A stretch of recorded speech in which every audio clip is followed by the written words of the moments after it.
The French have been asked to leave, but they refused. We are going to defeat those plotting against our country. We are going to defeat them and stomp them out. They are asking you to get ready. You mustn't sleep or doze off. They will leave. The junta is mobilizing volunteer fighters. Thousands have reportedly joined. The idea is to put pressure on the French to leave.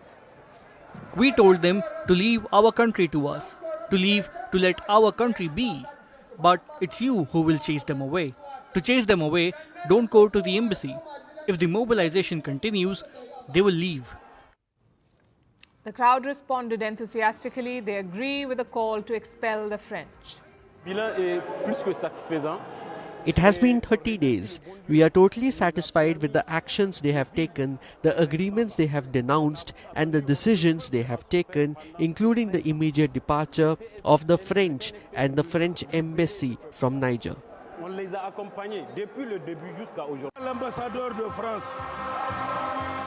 We don't need any lessons from the French ambassador.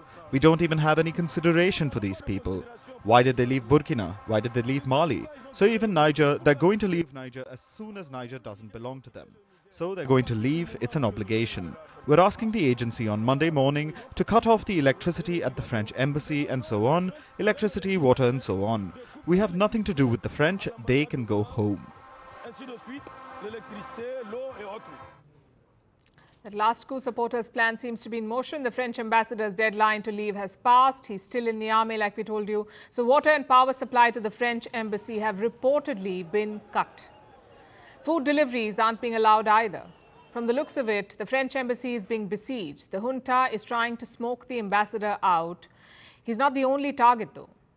There's also the French military base near the capital. There are 1,500 French troops in Niger. They too have been asked to leave. The troops were there to combat militancy in the region, to fight groups like the Al-Qaeda, ISIS and Boko Haram. But coup supporters in Niger say they do not want help from the French anymore. We don't want the French here.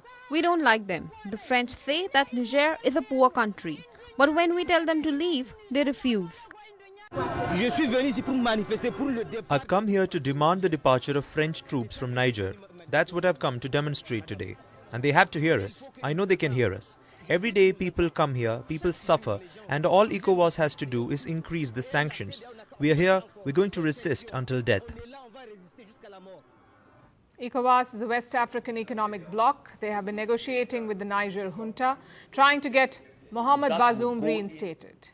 He is the democratically elected president, Mohamed Bazoum. The West African nations had given an ultimatum.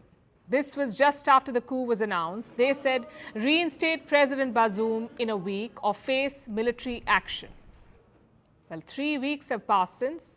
Bazoum has not been reinstated, and the West African nations have not invaded. Instead, they have imposed sanctions. Nigeria and Benin closed off land borders with Niger. Trade has been brought to a standstill. Niger's food and other supplies are starting to dwindle. It is getting some support from its new allies, though.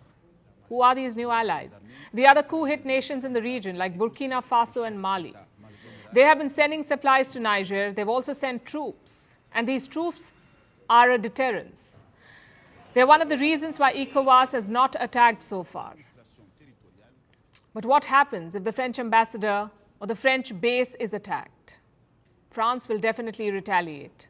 And the ECOWAS forces may have to invade. It puts Niger's junta in a precarious position. This is dangerous brinkmanship. Harming the French ambassador or troops will be asking for escalation.